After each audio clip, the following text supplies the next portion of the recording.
Hi friends, உங்களுக்கு ஒரு நல்ல சந்தோஷமான ஒரு விஷயம் சொல்ல போகிறாங்க. கட்டே பண்ணாதீங்க. இது ஃபஸ்ட்டு கேளுங்க. இது நீங்கள் கேட்டிங்கன்னா உங்களுக்கு நல்லது, உங்கள் குடும்பத்துக்கு நல்லது, உங்களை சுற்றி இருக்கணும் நல்லது, எல்லாருக்கும் நல்லது. நீங்கள் என்ன பண்ணணும், உங்கள் உடம்பை பத்திரமா பார்த்துக்கணும். அதுக்கப்புறம் இன்னொரு விஷயம் என்னென்னா, கட் பண்ணாதீங்க சொல்கிறது கேளுங்க. நான் முக்கியமான விஷயத்துக்கு ஒன்றும் வரல. நான் லாஸ்ட்டில் தான் அந்த விஷயம் சொல்லுவேன். ஆனால் அதை செஞ்சிங்கன்னா உங்கள் லைஃப் சூப்பராக இருக்கும். நீங்கள் கேட்டது நடக்கும், நீங்கள் நினச்சது நடக்கும். உங்களுக்கு சொல்கிறேன் கேளுங்க.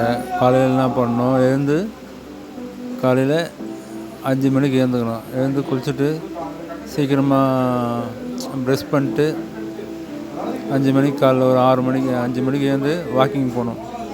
ஒரு ½ hour நடங்க. ½ hour வந்துட்டு அப்புறம் வீட்டுக்கு வாங்க.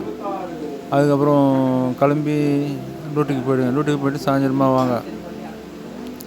வரும்போது வீட்டுக்கு என்ன தேவை, ஏன்னா மறந்துடுவாங்க ஜனங்க. வீட்டுக்கு என்ன வாங்கணும், வீட்டுக்கு தேவையானது என்ன வாங்கணும்னு மறந்துடுவாங்க. வீட்டுக்கு தேவையானது என்ன, காய்கறி, பழம், ஆப்பிள், கறி, மீன், முட்டை இதுதான் வாங்குவாங்க. ஆனால் இது தவிர ஒன்று இருக்குது, அதை வாங்கணும். அது என்ன, அது சொல்கிறேன். லாஸ்ட்டில் தான் சொல்லுவேன், இப்போ சொல்ல மாட்டேன். அது வேணும், வாங்கணும். அதுக்கப்புறம் நீங்கள் காலையில் தினமும் இப்போ தலை வர்றீங்க இல்லையா, காலையிலேருந்து தினமும் குளிக்கிறீங்க. அப்போ வாரத்தில் 2 நாள் எண்ணெய் தேய்ச்சி தலை குளிக்கணும்.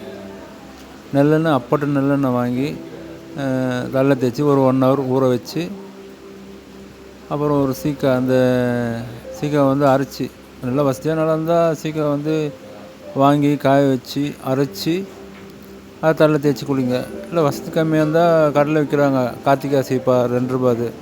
அதை வாங்கி தேய்ச்சி குளிங்க. குளிச்சுட்டு அதுக்கப்புறம் கொஞ்சம் நேரம் தலாரி விட்டு ஃப்ரெஷ்ஷாக பண்ணிட்டு இந்த ஆட்டுக்கால் சூப்பு இருந்தால் சாப்பிடுங்க. ஆட்டுக்கால் சூப்பு இல்லைன்னா கூட பரவாயில்ல, தக்காளி சூப்பு, தக்காளி சும்மா செஞ்சு, இல்லை காரக்குழம்பு, கருவாட்டு குழம்பு, எது வந்தாலும் கொஞ்சம் லைட்டாக அப்படியே சாப்பிட்டு சாப்பாடு, இட்லி, தோசை. அதுக்கப்புறம் இட்லி தோசைலாம் அதிகமாக சாப்பிடாதீங்க. சாப்பாடு தான் 3 வேளையும் சாப்பிட்ணும். சரி, ருசிக்கோசம் கொஞ்சம் சாப்பிட்லாம், ஒன்றும் பிரச்சனை இல்லை. அதுக்கப்புறம் வேறு என்ன, இருங்க ஒரு நிமிஷம் வெயிட் பண்ணுங்கள். கட் பண்ணாதீங்க, தயவு செஞ்சு சொல்கிறது கேளுங்க. இது பணத்துக்கோசம் நான் சொல்லலை. பணம் எனக்கு முக்கியமே கிடையாது. நான் கோடீஸ்வரன். இருங்க சொல்கிறேன்.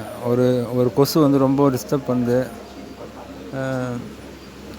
வாரத்தில் 2 நாள் எண்ணெய் தேய்ச்சி குளிக்கணுமா. அதுக்கப்புறம் அதேமாரி வாரத்தில் 2 நாள் கீரை, அரைக்கீரை, சிறுகீரை.